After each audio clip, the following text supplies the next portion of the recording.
बातमीची हकीकत अशी की दिनांक 12 डिसेंबर 2025ला मयत मनीषा बाळासाहेब शिंदे वय वर्ष 40 राहणार शनी मंदिराजवळ Kaustubh colony Bharat bakery road Bollegaon taluka जिल्हा अहिल्यानगर या त्यांच्या राहत्या घरी असताना कोणीतरी अज्ञात आरोपीनं मैताच्या घरामध्ये घुसून मैताच्या गळ्यावर काहीतरी धारदार हत्याराने वार करून तिचा खून केलाय। सदर घटनेबाबत फिर्यादी बाळासाहेब साहेबराव शिंदे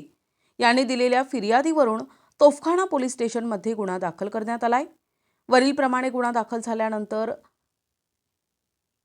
सोमनाथ घारगे पोलीस अधीक्षक अहिल्यानगर यांनी स्थानिक गुन्हे शाखा अहिल्यानगर यांना गुन्ह्यातील अनोळखी आरोपींची माहिती काढून गुन्हा उघडकीस आणण्याबाबत आदेश दिले आहेत।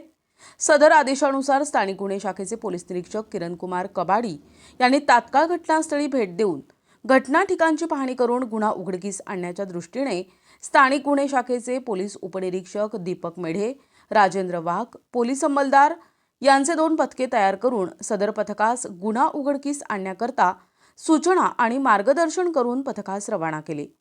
वर नमूद पथकाने तात्काळ घटना ठिकाणी भेट देऊन घटना ठिकाणचे आजूबाजूचे परिसराची पाहणी केली। वरील पथक आरोपींची माहिती काढत असताना व्यावसायिक कौशल्याच्या आधारे मिळालेल्या माहितीवरून सदरचा गुन्हा हा दिव्या अंकुश देशमुख उर्फ दिव्या विजय खाडे हिने तिचे इतर साथीदारांनी मिळून केला असल्याची खात्रीशीर माहिती प्राप्त झाली। दिनांक 15 डिसेंबरला दिव्या अंकुश देशमुख अंजुम उर्फ मेहेक अहमद सैफी विधी संघर्षित बालिका वय वर्ष 16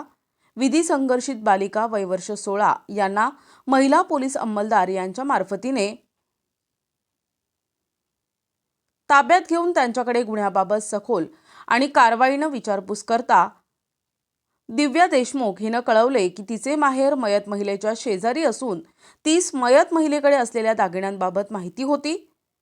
दिव्या देशमुख हिने तिच्यावरील इतर साथीदार यांना बोलावून घेऊन मयत महिलेच्या घरामध्ये जाऊन त्यांनी मयत महिला हिच्या गळ्यातील दागिने बळजबरीने काढून घेत असताना तिने आरडाओरडा करण्यास सुरुवात केली असता त्यांनी मयत महिलेच्या गळ्यावर आणि हनुवटीवर धारदार शस्त्राने वार करून तिचा खून केला असल्याची कबुली दिली आहे।